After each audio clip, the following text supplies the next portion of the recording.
Dalam video ini kita akan membahas tentang bertekuk lutut.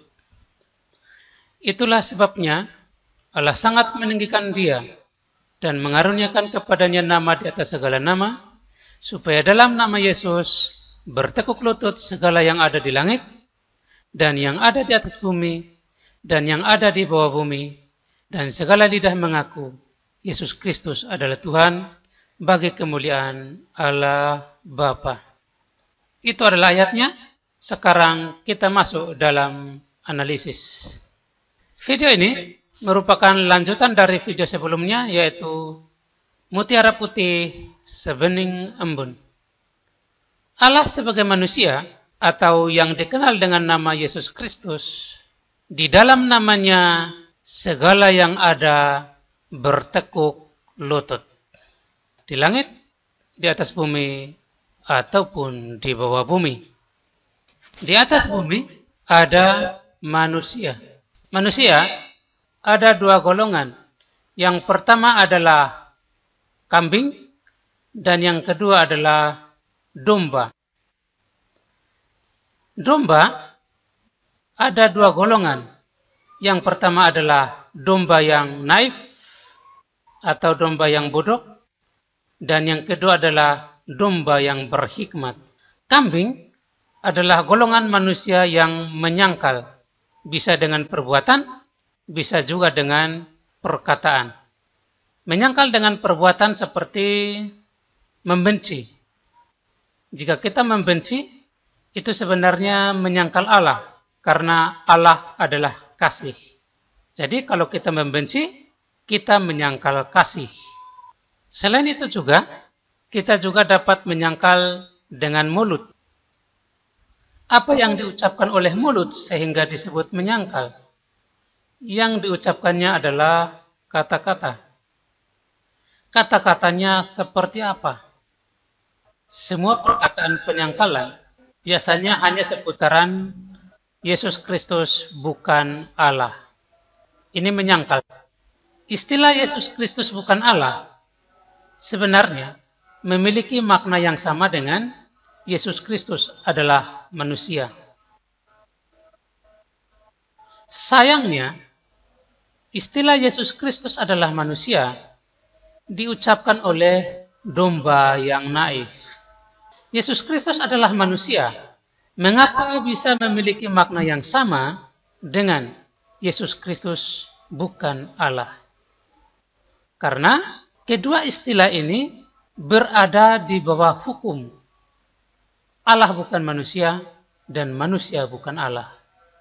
Jadi, ketika Anda mengatakan Yesus Kristus adalah manusia, pada saat yang sama Anda mau mengatakan Yesus Kristus bukan Allah. Jadi sebenarnya label manusia yang diucapkan oleh domba yang bodoh ini, sebenarnya label itu adalah label yang menyangkal kealahan Yesus Kristus. Ya, sehingga mereka masuk dalam golongan kambing yang turut serta dalam hal penyangkalan. Segala macam perkataan penyangkalan berpusat pada Yesus Kristus bukan Allah atau Yesus Kristus adalah manusia. Hanya seputaran itu. Sayangnya, kedua istilah ini sudah diakomodir atau sudah ditampung atau sudah ada benteng pertahanannya yang menghisap kedua istilah penyangkalan ini, yaitu anak Daud atau anak manusia. Jadi, ketika Anda berkata Yesus Kristus bukan Allah atau Yesus Kristus adalah manusia, sebenarnya istilah penyangkalan itu atau bahasa penyangkalan itu sudah ada wadah untuk menghisap seluruh istilah penyangkalan di dalam dua istilah ini, yaitu anak Daud atau anak manusia. Di mana makna dari kedua istilah ini, yaitu anak Daud dan anak manusia, adalah Allah sebagai manusia. Allah sebagai manusia adalah Allah itu sendiri. Jadi, Kalau Anda menyangkal, dia tetaplah Allah. Anda menerima atau Anda mengasihi dia, dia tetaplah Allah. Jadi, baik Anda percaya maupun menolak, tetap dihisap oleh istilah anak Daud atau anak manusia yang pengertiannya adalah Allah. Baik kau menolak ataupun menerima, dia tetaplah Allah. Lalu, di mana letak inkarnasinya? Inkarnasi harus bergabung dengan istilah anak Daud dan anak manusia. Karena syarat pertama yang harus ada di dalam inkarnasi adalah anak manusia adalah manusia. Sementara di dalam penjelasan ini, ternyata label manusia masuk dalam kategori penyangkalan. Dengan demikian, istilah inkarnasi tidak memiliki pilihan lain selain bergabung dengan anak Daud dan anak manusia.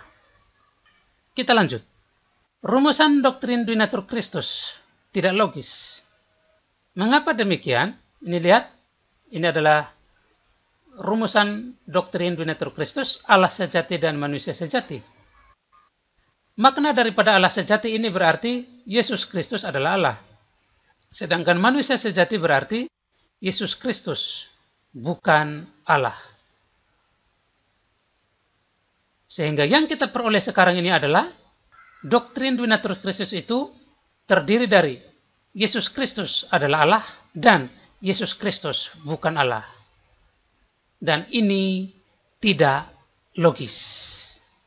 Jika Anda ingin membuktikannya secara lebih dalam, silakan undang Profesor Bahasa Indonesia ataupun Profesor Logika yang mungkin dipandang cukup ahli.